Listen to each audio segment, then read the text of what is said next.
تو سرکار دو عالم صلی اللہ علیہ وسلم نے تحقیق حال کے لیے ایک قاصد کو بھیجا، ایک جو ہے نا حالت دریافت دیکھنے کے لیے. تو صاحب گئے، عبداللہ ان کا نام تھا. وہ گئے، جا کر جو ہے نا انہوں نے 2 دن وہاں پر رہ کر سارے حالات سرکار کو آ کر سنائے کہ یا رسول اللہ یقیناً وہ جنگ کی تیاری کر رہے ہیں.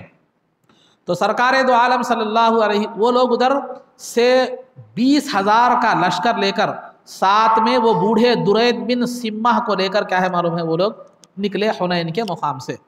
جب وہ لوگ وہ مالک بن عوف جو سردار تھا، جو کمانڈنگ کر رہا تھا، اس نے تمام فوجیوں کو حکم دیا تھا کہ اپنی بیویاں، بچے، عورتیں، بکری، اونٹ، ساز و سامان جو بھی ہے وہ سب ساتھ لے کر کیا کریں اس جنگ میں چلے. فوجیوں کو اس نے حکم دیا تھا. کیوں؟ کیونکہ جب جنگ میں سب ساتھ رہیں گے تو میدان جنگ چھوڑ کر فوجی نہیں بھاگ سکتا. کم از کم بچے اور عورتوں کو بچانے واسطے تو بھی کیا کرنا پڑتا ہے، اس کو رکنا پڑتا ہے. تو لہذا اس جنگ سے واپس نہ ہو، فوجی اس جنگ سے پھر واپس نہ ہو، جنگ سے نہ بھاگیں، اس تدبیر کے تحت اس نے بچوں اور عورتوں سب کو لینے کا حکم دیا تھا. تو بہرحال اس بات کا، یعنی لشکر کے ساتھ بچے، بکریاں، اونٹ، ساز و سامان ہیں، اس بات کی اطلاع درید بن سمہ نامی بوڑھے کو نہیں تھی. جب یہ لوگ وادی اوتاس میں پہنچے تو بوڑھے نے پوچھا یہ کون سا مقام ہے؟ حالانکہ وہ چارپائی پہ تھا. وہ پوچھا یہ کون سا مقام ہے؟ بڑا ماہر تجربے کار تھا. تو یہ کون سا مقام ہے؟ تو لوگوں نے کہا وادی اوتاس ہے. تو بوڑھے نے کہا یہ مقام جنگ کے لیے بہت زیادہ مناسب ہے، کیونکہ یہاں کی زمین نہ زیادہ سخت ہے نہ زیادہ نرم ہے. تو لہذا ان لوگوں نے اسی مقام پر جنگ کا ارادہ کیا. لیکن بوڑھے نے پھر بچوں کی، بکریوں وغیرہ جانوروں کی آواز سنی تو پوچھا کہ یہ بکریوں کی آوازیں، یہ بچوں عورتوں کی آوازیں کی ہیں؟ تو فوجیوں نے، لشکر کے لوگوں نے کہا کہ مالک بن عوف جو کمانڈر ہے اس نے ہم کو یہ سب چیزیں ساتھ لے کر چلنے کے لیے کہا ہے. تو جو ہے نا اس درید بن سمہ نے کہا کہ بھلا ہو، ہلاک ہو مالک بن عوف کہ یہ سب چیزوں کو مت لے کر جاؤ، کیونکہ ان کو چھوڑ کر جاؤ. جنگ میں صرف کام آنے والی تلوار اور تیر ہے، ہتھیار ہوتا ہے، صرف ہتھیار لے کر چلو. اگر دشمن پر ہم غالب آ جائے تو پھر یہ چیزوں کو ہم جہاں پر چھوڑے تھے وہاں سے لے کر واپس چلے جا سکتے ہیں. لیکن اگر دشمن ہم پر غالب آ گیا تو پھر جو ہے وہ چیزیں، ہمارے بچے، عورتیں، ساز و سامان سب دشمن کے ہاتھ میں جو ہے نا چلے جائیں گے. لہذا یہ سب چیزوں کو لے کر جانا یہ مصلحت خلاف مصلحت ہے. تو فوجیوں کے خیالات بدلنے لگے. تو وہ لوگ جو ہے نا اور رائے بدلنے لگی. تو مالک بن عوف نے جو ہے نا کہا کہ دیکھو اگر تم عورتوں اور بچوں کو ساتھ لے کر نہیں چلو گے تو میں خودکشی کر کے مر جاؤں گا، میں تمہارا ساتھ نہیں آؤں گا. تو فوجیوں نے دیکھا اگر ان خودکشی کر لیا، یہ نوجوان ہے، جاہل ہے، یہ کمانڈنگ کر رہا ہے، اگر ان خودکشی کر لیا تو وہ بوڑھا جو مشورہ دے رہا ہے وہ تو اٹھنے کے قابل بھی نہیں ہے، پھر ہمارا کمانڈر کون ہوگا؟ لہذا مجبوراً انہوں نے بوڑھے کی بات کو نظر انداز کر دیا، مالک بن عوف کی بات کو جو ہے نا مان لیا. الغرض سب ساتھ لینے کی بات طے ہوئی. اس کے بعد ایک درہ، ایک تنگ زمین، ایک تنگ علاقہ، ایک تنگ راستہ تھا، وہاں پر ان لوگوں نے پہلے سے ہی تیر انداز اور 20,000 کے لشکر کو چھپا دیا تھا. گھات میں تھا وہ لشکر. اور مالک بن عوف نے حکم دے دیا تھا کہ اپنے تلواروں کی میان بھی توڑ دو، یعنی تلوار جس میں رکھی جاتی ہے، کیس جس کو ہم کہہ سکتے ہیں، اس کو بھی توڑ دو. مطلب یہ تھا کہ تلوار نیام میں واپس جانا ہی نہیں ہے، لڑنا ہے، مرنا ہے. تو لہذا ادھر مسلمانوں کا لشکر 12,000 کے لشکر کے ساتھ کیا کیے مسلمان نکلے. تو مسلمانوں میں سے کسی نے کہا، کیا کہا؟ اچھی تعداد اچھی تھی. ہمیشہ مسلمانوں کا سابق میں جو مقابلہ رہا کفار سے 3 گنا، 4 گنا، 10 گنا، جیسا کہ سریہ موتا میں آپ نے سماعت فرمایا کہ مسلمانوں کا 3,000 کا لشکر تھا، کافروں کا 2 لاکھ کا تھا. تو وہ یہ زیادہ تعداد سے ہمیشہ سابقہ رہا. آج مسلمانوں کی تعداد بھی اچھی تھی، 12,000 تھی. دشمن کی تعداد جو ہے نا 20,000 تھی، دگنا بھی نہیں تھی. تو مسلمانوں کے لیے دشمن کی یہ تعداد معمولی کیا ہو رہی تھی؟ معلوم ہو رہی تھی. اپنی تعداد کثرت ہے، اپنی تعداد کی کثرت کا گمان مسلمانوں کو ہو رہا تھا. تو مسلمانوں میں سے کسی نے کہا کہ لن نغلب اليوم من قلت، آج کے دن ہم افراد فوجیوں کی قلت کی وجہ سے ہم جنگ نہیں ہاریں گے. آج ہمارے پاس فوجیوں کی کثرت ہے، فوجیوں کی قلت کی وجہ سے آج ہم شکست نہیں کھائیں گے. بولنے کا مطلب یہ تھا کہ اگر آج ہم شکست کھا بھی جائے تو بھی فوجیوں کی قلت کی وجہ سے نہیں کھائیں گے. بلکہ جو ہے نا فیصلہ الہی کی بنیاد پر ہماری قلت ہوگی۔ لیکن یہ بات تو اگرچہ کہ اتنی بری نہیں تھی، لیکن بات کہنے والے کے اعتبار سے بات کا مقام ہوتا ہے۔ ایک عام مسلمان اگر کوئی بات کہتا ہے تو وہ اتنی قابل توجہ نہیں ہوتی، لیکن اللہ کا مقرب بندہ اگر کوئی بات کہتا ہے تو وہ معاملہ الگ ہوتا ہے۔ اگر اسلام میں دو پہلو ہیں، ایک رخصت ایک عزیمت۔ اگر عام مومن کیا ہے وہ رخصت کو اختیار کرتا ہے تو پھر وہ اس کے لیے جائز ہے اور اس کے لیے یہ ہے، لیکن اگر یہی رخصت کو اللہ کا کوئی مقرب بندہ اختیار کرتا ہے جو مومن کے لیے جائز تھی وہ اس کے لیے برا سمجھا جاتا ہے۔ تو یہ بات تو اگرچہ کہ خلاف حقیقت نہیں تھی اور نہ وہاں کوئی تکبر مقصود تھا، مگر یہ بات ایک مدرسہ مصطفیٰ میں پڑھنے والے طالب علم کے لیے مناسب نہیں تھی، بارگاہ نبوی کے تربیت یافتہ شخص کے لیے مناسب نہیں تھی۔ تو اس وجہ سے اللہ رب العزت نے ابتدا میں جنگ میں مسلمانوں کو آزمائش میں ڈال دیا۔ تو بہرحال جب مسلمان 12,000 کا لشکر لے کر نکلے تو وہ جو درہ جو تنگ گھاٹی تھی وہ تنگ راستہ تھا، جب وہاں پر مسلمان پہنچے تو وہم و خیال میں بھی نہیں تھا، وہم و گمان میں بھی نہیں تھا، اچانک تیروں اور تلواروں کی بارش ہونے لگی۔ 20,000 کا لشکر اچانک مسلمانوں پر حملہ کر دیا، مسلمانوں پر حملہ کر دیا۔ جو ہی اچانک حملہ ہونا تھا مسلمانوں کو سمجھ نہ پڑی کہ کیا کرنا چاہیے، سب کیا ہو گئے، تقریباً 12,000 کا لشکر منتشر ہو گیا۔ صرف سرکار کے پاس سیدنا ابو بکر، عمر اور جو ہے نا علی رضی اللہ تعالیٰ عنہم اور اس طرح اور 10-12 صحابہ صرف سرکار کے اطراف میں تھے۔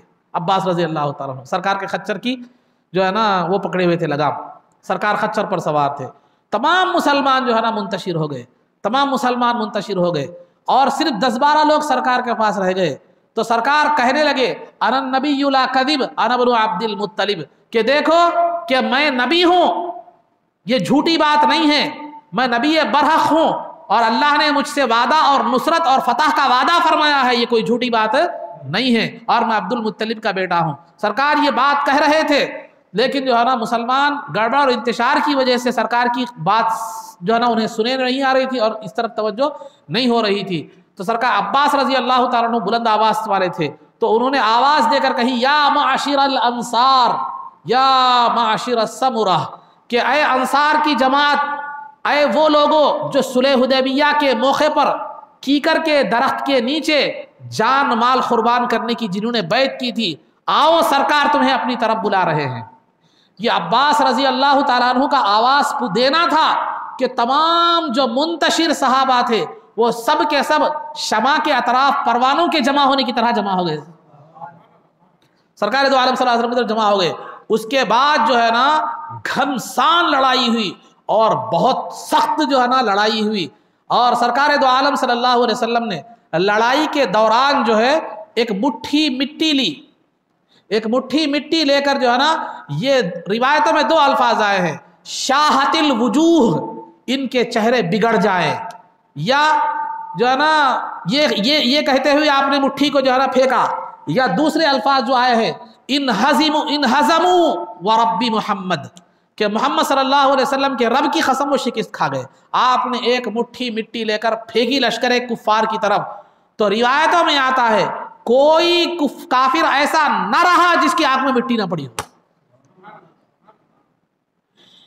فتح الباری کی روایت کے مطابق کہ جو ہے نا جبیر بن مطعم رضی اللہ تعالیٰ عنہ نے فرمایا کہ میں نے دیکھا کہ دوران جنگ ایک کالی چادر آسمان سے اتری، ہمارے اور دشمن کے درمیان وہ حائل ہو گئی اور وہ چادر چونٹیوں میں تبدیل ہو گئی، اور وہ چونٹیاں پھر پورے میدان جنگ میں جو ہے نا بکھر گئی، مجھے یقین ہے کہ وہ فرشتے تھے۔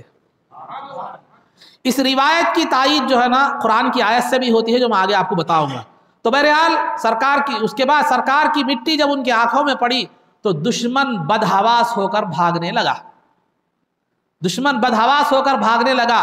مالک بن عوف جو کمانڈنگ کر رہا تھا وہ طائف کو بھاگ گیا، قریب میں تھا وہاں سے طائف کا علاقہ، وہ طائف کو بھاگ گیا۔ درید بن سما جو بوڑھا تھا وہ چند کافروں کے ساتھ وادی اوتاس میں جا کر اس نے پناہ لی، اور بعض لوگوں نے مقام نخلا میں جا کر جو ہے نا پناہ لے لی۔ بہرحال اس طرح وہ بھاگ کر منتشر ہو کر مقامات میں ہوئے، مختلف مقامات میں وہ ہو گئے۔ تو اس طرح جو ہے نا کفار کو شکست ہوئی، اور اس کا تذکرہ قرآن کریم کی اس آیت میں کیا گیا جو میں خطبے کے بعد کہا میں نے پڑھی تھی، لقد نصرکم اللہ فی مواطن کثیرۃ ویوم حنین، کہ اللہ نے بہت سے مقامات پر بالخصوص حنین کے دن تمہاری مدد فرمائی. اذ اعجبتکم کثرتکم، جبکہ تمہیں تمہاری کثرت بھا گئی تھی، تمہیں تمہاری کثرت بھلی معلوم ہو رہی تھی، تمہیں اپنی کثرت پر بھروسہ تھا. فلم تغنی عنکم شیئا، تمہیں وہ کثرت کوئی فائدہ نہیں دی، اللہ کی مدد نے تمہیں کیا کیا؟ فائدہ دیا. فلم تغنی عنکم شیئا وضاقت علیکم الارض بما رحبت، کہ جو ہے نا زمین کشادہ ہونے کے باوجود بھی تم پر تنگ پڑ گئی تھی. ثم ولیتم مدبرین، تم پھر پیٹ پھیر کر بھاگنے لگے. ثم انزل اللہ سکینتہ علی رسولہ وعلی المؤمنین، کہ پھر اللہ نے سکون کو، اطمینان کو رسول کے دل میں اور صلی اللہ علیہ وسلم اور مومنین کے دل میں ڈال دیا. وانزل جنودا لم تروها، اور تم پر ایک ایسے لشکر کو اتارا جس کو تم نے نہیں دیکھا. جو جبیر بن مطعم فرما رہے تھے چونٹیوں کی شکل میں اترے پھر فرشتے تھے وہ.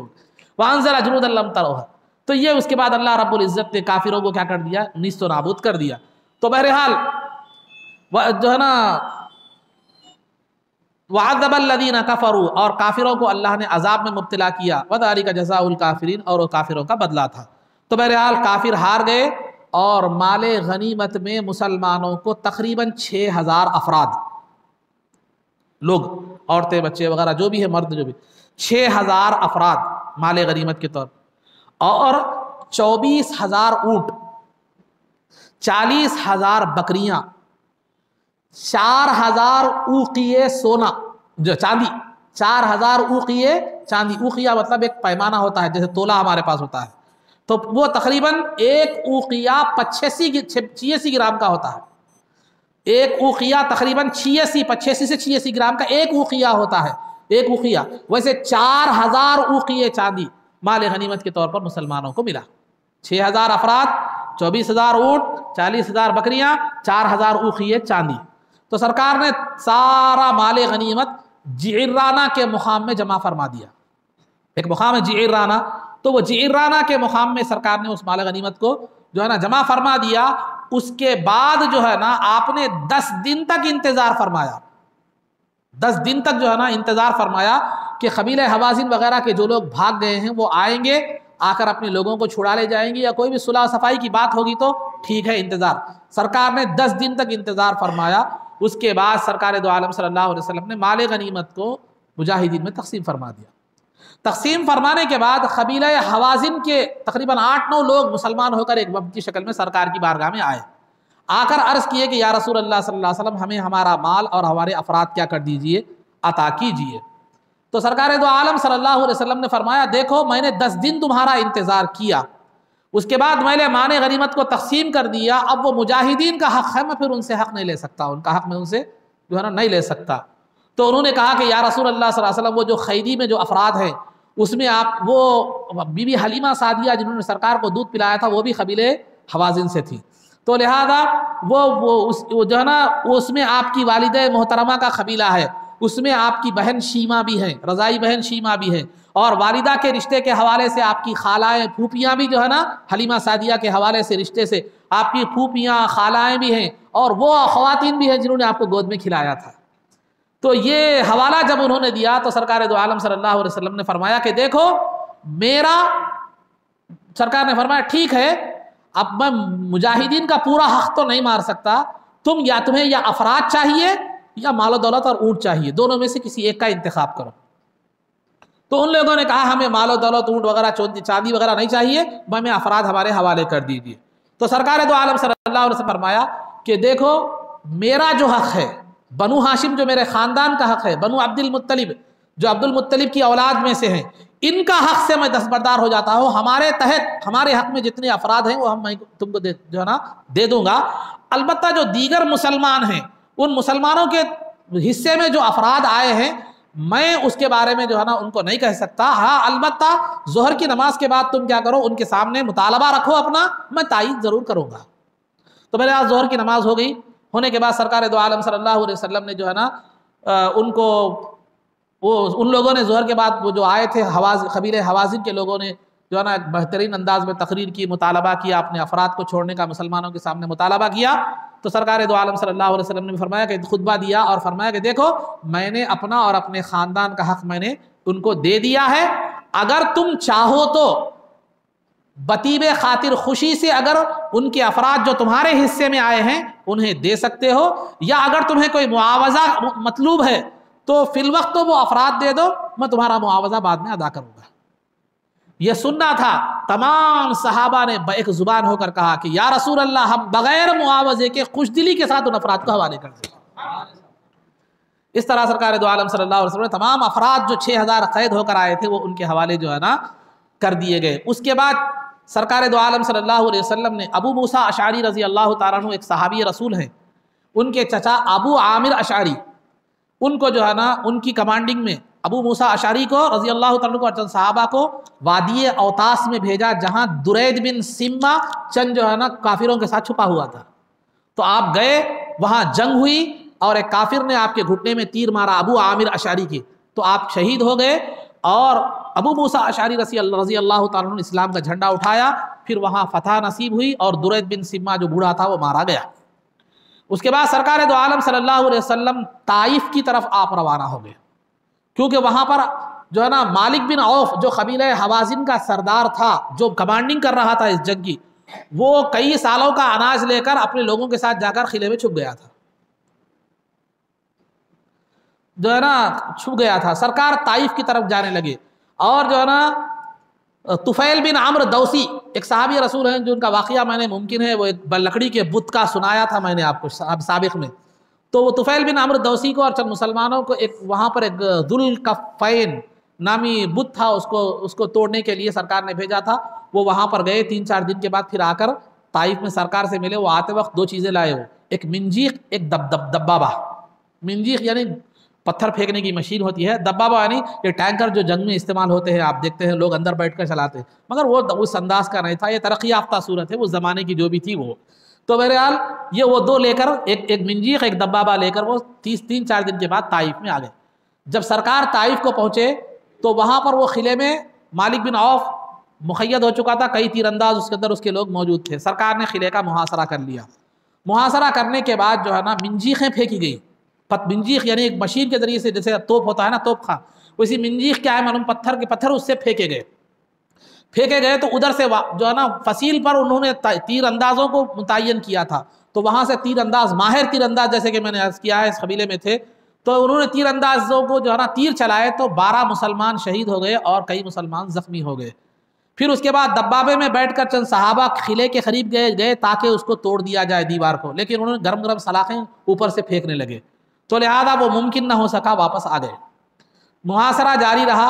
سرکار نے وہ درختوں کو، باغات کو کاٹنے کا حکم دیا تاکہ ان کو رصد فراہم جو ہے نہ ہو سکے۔ تو ان لوگوں نے جو ہے نا خالد بن ولید رضی اللہ تعالیٰ عنہ نے ان سے کہا کہ یہ قلعے میں چھپ کر کیا لڑ رہے ہو، آؤ آمنا سامنا کرو۔ تو ان لوگوں نے کہا ہم نے کئی سال کا اناج جمع کر لیا ہے، اناج ختم ہونے کے بعد اتریں گے۔ سرکار نے باغات کو کاٹنے کا حکم دیا، تو ان لوگوں نے اللہ کا اور خرابت داروں کا، آپ کے رشتہ داروں کا واسطہ دے کر کہا کہ مت کاٹیے، تو سرکار نے اس کو ترک کر دیا۔ دوران محاصرہ سرکار نے ایک خواب دیکھا کہ آپ کے سامنے ایک دودھ کا پیالہ پیش کیا گیا ہے، اچانک ایک مرغ آیا، اس میں ٹھونک مارا، پیالہ گرا دیا۔ سرکار نے اس خواب کا تذکرہ سیدنا ابو بکر صدیق رضی اللہ تعالیٰ عنہ کے پاس سامنے کیا، تو سیدنا ابو بکر صدیق رضی اللہ تعالیٰ عنہ نے عرض کیا کہ یا رسول اللہ کیا کریں، اب محاصرہ رکھیں یا چلے جائیں؟ تو سیدنا ابو بکر صدیق رضی اللہ تعالیٰ نے عرض کیا کہ یا رسول اللہ لومڑی اپنی بل میں ہے، انتظار کریں تو مل جائے گی، انتظار نہ کریں واپس بھی چلے جائے تو ہمیں کوئی نقصان ہونے والا نہیں ہے۔ پھر عمر فاروق رضی اللہ تعالیٰ عنہ نے جو ہے نا آ کر کہا کہ یا رسول اللہ ان کے لیے بد دعا فرمائیے، تو سرکار نے فرمایا مجھے ان کو بد دعا کرنے کا حکم نہیں ہے۔ تو سرکار دو عالم صلی اللہ علیہ وسلم وہاں سے واپس ہو گئے، جاتے جاتے آپ نے دعا فرمائی اللہم اہدی ثقیفا وأتی بہم، کہ اے اللہ قبیلہ ثقیف کو ہدایت دے اور ان کو مسلمان بنا کر میرے پاس بھیج۔ چنانچہ سرکار کی یہ دعا مقبول ہوئی، بعد میں وہ سب کے سب مسلمان ہو کر سرکار کی بارگاہ میں حاضر ہوئے، بغیر لڑائی کے وہ قلعہ کیا ہو گیا، فتح ہو گیا۔ تو سرکار دو عالم صلی اللہ علیہ وسلم وہاں سے واپس ہو گئے۔ پھر جعرانہ کا مقام جہاں پر مال غنیمت پہلے جمع کیا تھا، وہاں پر سرکار تشریف لائے۔ پھر 18 ذوالقعدہ کو سرکار دو عالم صلی اللہ علیہ وسلم شب میں وہاں سے جو ہے مکہ مکرمہ کو گئے عمرے کے ارادے سے، اس کو عمرہ جعرانہ کہا جاتا ہے تاریخ میں، سیرت کی اصطلاح میں۔ تو جعرانہ کے مقام سے سرکار پھر مکہ مکرمہ کو تشریف لے گئے، اس کے بعد وہاں جا کر سرکار نے عمرہ فرمایا اور کعبۃ اللہ کے دروازے پر کھڑے ہو کر آپ نے خطبہ دیا، اور جو جنگ خیبر کے بعد، فتح خیبر کے بعد جو متعہ حرام قرار دیا گیا تھا، سرکار نے پھر اس کا اعلان فرمایا کہ متعہ حرام ہے، متعہ حرام ہے۔ تو سرکار کا یہ اعلان رات کے وقت میں آپ نے اعلان فرمایا تھا، بعض لوگ سنے تھے، بعض لوگ نہیں سنے تھے، تو لہذا جو نہیں سنے بعد میں کیا ہے معلوم ہے وہ متعہ کر بیٹھے۔ تو سرکار نے جنگ تبوک کے وقت بھی اعلان فرمایا، آگے آ رہا جنگ تبوک 9 ہجری میں، تو لہذا وہاں پر بھی سرکار نے اعلان فرمایا کہ متعہ حرام ہے۔ اس وقت بھی چند لوگوں نے نہیں سنا تھا، بعد میں پھر وہ جو ہے نا متعہ کر بیٹھے۔ عمر فاروق رضی اللہ تعالیٰ عنہ کا دور خلافت آیا تو اس میں بھی جو لوگ نہیں سنے تھے، جنہیں علم نہیں تھا متعہ کا، انہوں نے متعہ کر بیٹھا۔ تو عمر فاروق رضی اللہ تعالیٰ عنہ نے سختی سے اعلان فرما دیا کہ سرکار نے فتح خیبر کے موقع پر متعہ کو حرام قرار دیا تھا، لیکن لا علمی کی بنیاد پر لوگ کرتے رہے اور سرکار نے ان سے کوئی مواخذہ نہیں فرمایا لا علمی کی بنیاد پر ہونے کی وجہ سے۔ آج میں سختی سے متعہ کے حرام ہونے کا اعلان کرتا ہوں، اور آج کے بعد اگر کوئی بھی متعہ کرے گا تو میں جو ہے اس کو زنا کی سزا اس کو جاری کروں گا۔ تو اس کے بعد پھر متعہ پورے طور پر بند ہو گیا۔ عمر فاروق، حرام تو 7 ہجری میں ہو گیا تھا فتح خیبر کے موقع پر، لا علمی کی وجہ سے، روایتیں نہیں پہنچنے کی وجہ سے، بات نہیں پہنچنے کی وجہ سے ویسا ہو، لیکن کلیئر کٹ طور پر پورا عمر فاروق رضی اللہ تعالیٰ عنہ کی خلافت میں، دور خلافت میں اس کو یہ کر دیا گیا۔ اس کے بعد سرکار دو عالم صلی اللہ علیہ وسلم نے جیسے کہ میں نے کہا عتاب بن اسید رضی اللہ تعالیٰ عنہ کو وہاں کا گورنر مقرر فرمایا، معاذ بن جبل رضی اللہ تعالیٰ عنہ کو تعلیم و تربیت کے لیے وہاں مقرر فرمایا، اور خود جو ہے نا مدینہ منورہ کی طرف روانہ ہو گئے۔ چونکہ 2 مہینے تقریباً 16 دن کی مدت باہر رہنے کے بعد، چونکہ 10 رمضان کو نکلے تھے، 27 ذوالقعدہ کو سرکار دو عالم صلی اللہ علیہ وسلم مدینہ منورہ میں پہنچے۔ جملہ تقریباً 2 مہینے 16 دن کی مدت سرکار نے جو ہے نا وہ وہاں پر فتح مکہ اور جنگ حنین، غزوہ حنین کے حوالے سے آپ نے جو ہے نا گزاری۔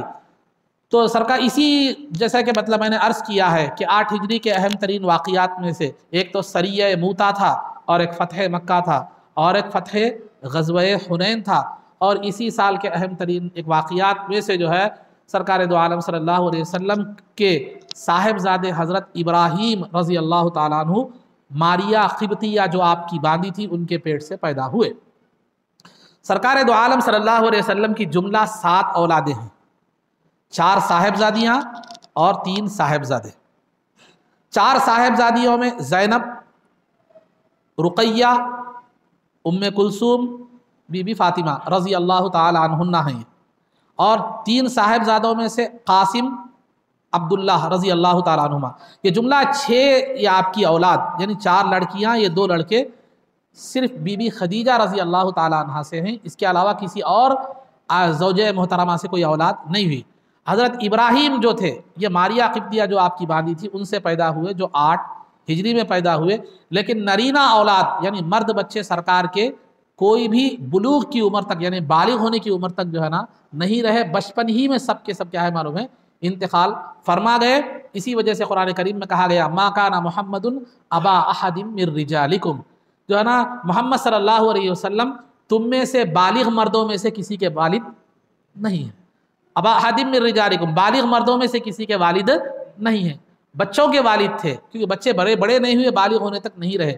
باقی جو 4 صاحبزادیاں تھیں، بڑی ہوئیں، جو ہے نا شادی شدہ ہوئی، صاحب اولاد ہوئی۔ اللہ تعالیٰ نے نبی پاک صلی اللہ علیہ وسلم کی خصوصیت کے طور پر اور معجزے کے طور پر، دنیا کا دستور عام طور پر تو یہ ہے کہ آدمی کی نسل اس کی نرینہ اولاد مرد بچوں سے پھیلتی ہے، لیکن اللہ نے اپنے نبی کے نسب کو بی بی فاطمہ رضی اللہ تعالیٰ عنہ سے دنیا میں جو ہے نا پھیلایا۔ یہ سرکار کے نسب کی خصوصیت ہے، اور سرکار دو عالم صلی اللہ علیہ وسلم اور جو کا معجزہ، سرکار دو عالم صلی اللہ علیہ وسلم کا جو ہے نا کی خصوصیت اور اللہ رب العزت کا معجزہ خداوندی ہے۔ تو بہرحال یہ تمام واقعات تھے جو 8 ہجری کے تحت آپ حضرات کے سامنے جو ہے عرض جو ہے نا کیے گئے۔ انشاءاللہ پھر 9 ہجری کے جو واقعات ہیں، غزوہ تبوک ہیں اور دیگر واقعات ہیں، انشاءاللہ آگے بیان کیے جائیں گے۔ اللہ رب العزت سے دعا ہے پروردگار عالم اس سیرت مبارکہ کے بیان میں مولا اگر کچھ کوتاہی ہو گئی ہے تو اپنے فضل سے اور سرکار کی رحمت سے معاف فرما۔ اے اللہ اس سیرت کے سننے اور سنانے کو قبول فرما۔